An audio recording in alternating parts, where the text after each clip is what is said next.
Good afternoon and greetings from Church of Uganda, Diocese of Soroti. I'm Reverend Canon Samuel Ediao. I work as the Diocesan Secretary of Church of Uganda, Diocese of Soroti. The diocese came into existence in 1961. It was one of those dioceses that was carved from the Upper Nile Diocese. And since 1961, we've been in existence for 63 years now, meaning we are of age. So Church of Uganda Diocese of Soroti is actually one of those dioceses that is among the 39 dioceses that form the province of the Church of Uganda, and are located in the mid-eastern. The diocese is actually in the heart of Uganda, and I want to thank God who has seen us through from that time up to now. The diocese has had 6 bishops. The current bishop is the Right Reverend Kozai Odomo, and is the 6th bishop of the Diocese of Soroti since 16th June 2019.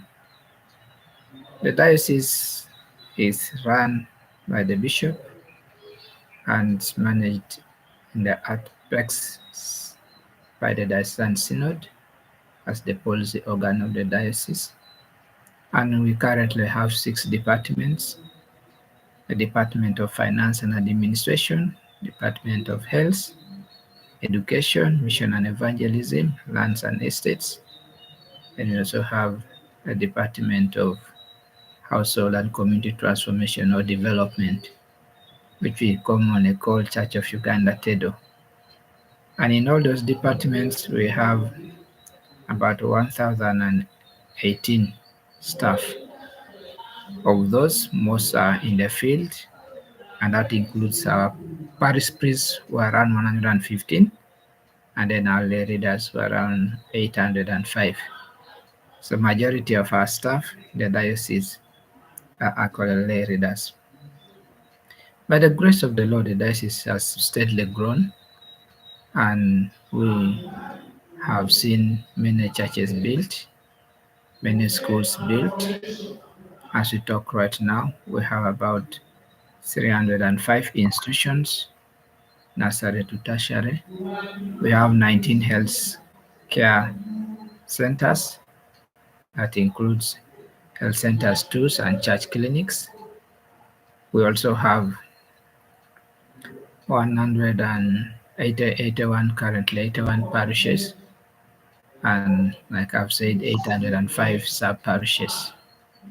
Each year we are creating new parishes, and we're also creating new churches as a sign of growth, because the parish priests and the lay leaders are at work down there, evangelizing, discipleship, and preaching the gospel. Our bishop preaches the gospel, leads by example, and we get people coming to Christ even in burials. So that has steadily helped the diocese to grow. But besides the achievements that we have noticed in the growth of the churches, also in terms of infrastructural development, we are building new churches. The cathedral is a multi-billion project. In Amuria, we have a multi-billion church, even in Katakwi. And even in the rural areas, Christians are struggling to build permanent churches. That is progress. And we're also struggling to see how we can improve the financial capacity of the diocese by making sure that we have income generating projects that can help us to raise money. We have hospitality centers that give us some money. We are having also at the diocese, we have 2 tractors and a lorry. It gives us some money. We have some rentals. Right now we have lecture theaters we have constructed that can be rented by Chambogo University to supplement the little resources that come from Christians. We do collections every quarter, every 3 months, Christians call it something. Part of it remains to support the local church, and then part of it comes to support the office. But we've seen that we are overwhelmed. Our resources are so limited. So we need to diversify. And that's why partners come in. We look to partners to support us, especially in areas where we need to create a lot of impact. And we want to appreciate the donor partners who have supported us over the years in mission, in development work, in education, and many other areas. That support that you've given us over the years has helped us come of age and has helped us continue to grow as a diocese that's appreciated and that is admired out there. The theological college is now strong and we've received support through TDT and other partners. One thanked Reverend Dave Robert DeBerry for helping us mobilize resources. So we have now almost a college that has a capacity of 200 students. Right now we have around 160 doing ministerial formation for lay reader training. We have also invested a lot in training clergy. We have currently 43 clergy at school, and we spend a lot of money, about 60 million every semester, because we have noticed that most of our clergy have retired, and yet the diocese is growing. We are creating new parishes, so we have to train people to fill in those gaps. As we talk right now, we have had to recall about 19 priests who are retired to come back and work. So we have a very big gap in training of church manpower, both the lay readers there and then also the priests. And that is one area where I would appeal for support. One, to revamp and to strengthen our lay reader training college to a level where it trains quality manpower, and then where we can also upgrade it to train priests so that we don't spend a lot of money outside Teso. Like now we have to train them in Mukono, in Namgongo, in Mbale, which is very expensive. To train a priest to do a degree course, you need around 4.5 million. That's not small money. But if we upgrade our own institutions, then it will be easier. So we need support in building our infrastructure, but also if there are those who feel they can actually help us as a diocese to train church manpower, maybe give scholarship for training of priests, would really appreciate that.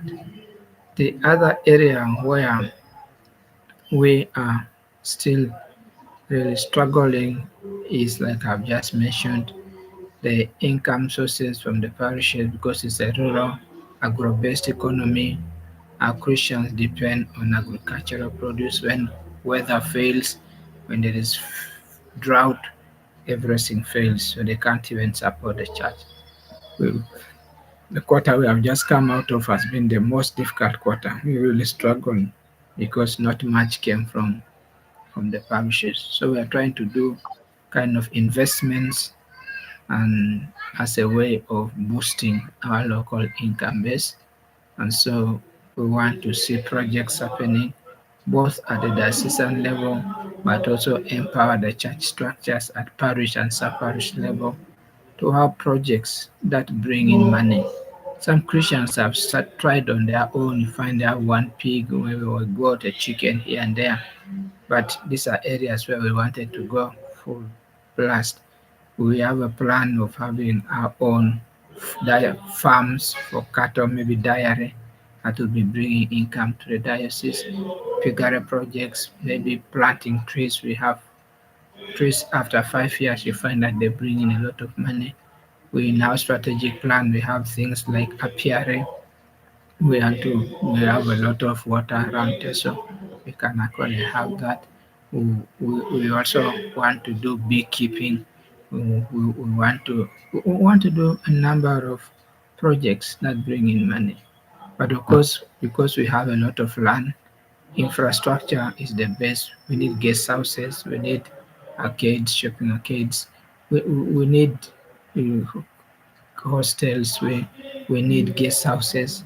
All those Those are things that cannot go wrong. Once you have a guest house, guests keep coming and they pay some money, and then you find that we are able to support ourselves. Because if we just look at the monies that is coming from the communities down there, it will not be able to help the diocese grow. So we want to appeal to our partners out there to look into our strategy and see which areas of our strategic plan they can be able to support, but above all, to pray for us that we are able to implement our strategy according to plan, and that God will open doors and avail us the resources that we can be able to use to support. We also have a very big gap in the health department. Our desire is that every parish should have a health center. Right now, as I talk, we have just 10. I to have 81 parishes. We have 7 clinics, and there is that gap. And sometimes we realize that medical equipment is very expensive. So we're also appealing to maybe people from Europe, from the UK, who are retired, who can be able to lobby, who can come and work in our health centers, and then also see how we can get equipment. Like there is a health center that we want to upgrade to a Church of Uganda hospital. As a diocese, we don't have a hospital. We don't even have a health center 3. Most of our health centers are just health center 2s, and we wanted to upgrade some of them, but it's expensive to get equipment. It may be outside there, there's equipment that's quite lying dormant, no longer in use, which we can use in our health facilities.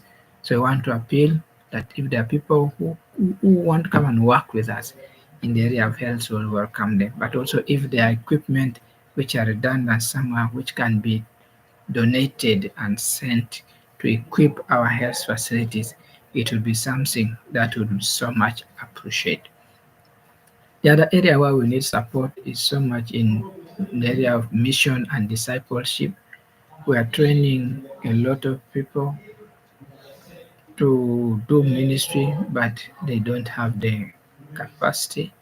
And so we want to train a lot children's ministry. We need Sunday school teachers, very few of them are trained. We need chaplaincy ministry to be boosted, not many of them, and most of our schools don't have chaplaincy. We need IEC materials for schools. We, we don't have organizations that sell them.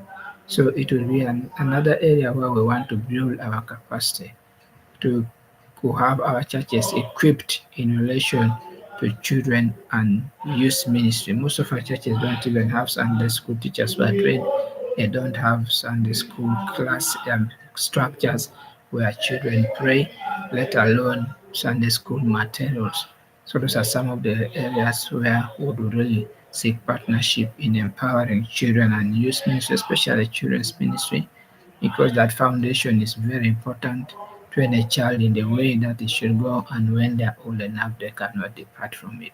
So we need a lot of help in that area.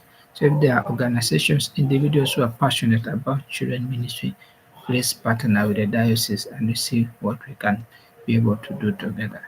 The other area is access to clean water. We still have many of our people going to dirty areas to collect water because we have few boreholes, and our desire is that we could be able to construct more boreholes or shallow wells so that people can access clean water. And of course, we've been receiving support from TDT on menstrual hygiene management. It's still a challenge because we've only done very few. If we have over 300 schools, which means all those 300 need to be reached, but sometimes we target 10 here, 10 there, and we train them on menstrual hygiene management. It is something that is serious, because these pads for our girls are very expensive. Many parents cannot afford, and we thought if we made reusable menstrual pads which they can wash and use, it would go a long way. Those schools and groups of women who have been trained have actually been able to move on.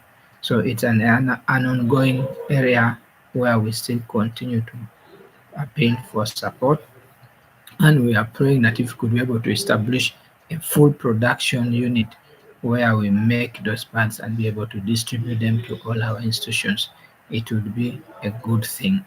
And then lastly but not least, we are also continuing to appeal for support in area of access, increasing access to education. We still have areas within TESO that you'll find that there are no schools, no primary school, no secondary school, maybe 5, 10 kilometers. Yes, government is trying with the city schools in every sub-country, but we are finding now where communities are struggling, maybe a church, and that's where children are praying for. And so from time to time, we'll be getting proposals for requests, maybe for a classroom, for requests, maybe just to add, because many of them are grass searched, and you find the grass searched parents have just come together to build grass searched, and sometimes you find that they have 200 children in those classes. The government has not taken that institution. I yet they are there and they are studying. And yet we need to see how we can put up infrastructure there to help those institutions so that those children equally get access to education and compete, because there are areas where government has not reached, either because of those areas are inaccessible, there are no roads there. So you find that they just ignore such places. So it is development partners who go in, especially the church, that is present everywhere, that sometimes has to look into those areas and take services to those people to see that they equally can benefit, because they are our Christians as well, and they are also citizens of this country. So a lot is happening on, but there are still gaps. And so we want to continue to ask you to pray for us, and also to ask you to support our causes.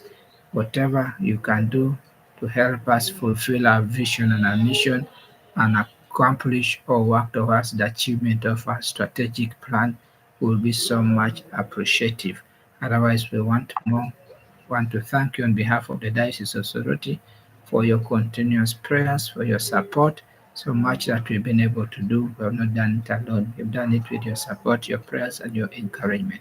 So we look forward to more future partnerships in the new areas, even as we listen and agree and work towards the strategy of Tesla Development Trust and other partners, so that we join our hands together and work together to make sure that every life matters, every life is supported, and everyone created in the image of God lives with dignity and respect, because that is what God would want us to be and to do as good neighbors. The parable of the Good Samaritan is a lesson to all of us. Whenever there is a need, we should run there. We should take our candle and go and light our world, and to make the world a better place to live in, as God's kingdom comes on earth and as God uses us to achieve his purposes under the sun. So I want to thank you so much for listening to me, and I want to wish you God's blessings. May God bless the Soul Development Trust. May God bless all our partners, all those who love us and who support us in various ways. Thank you once again. I'm Reverend Canon Samuel Ediao, Head and Secretary of Church of Uganda, Diocese of Soroti. Thank you, and God bless you.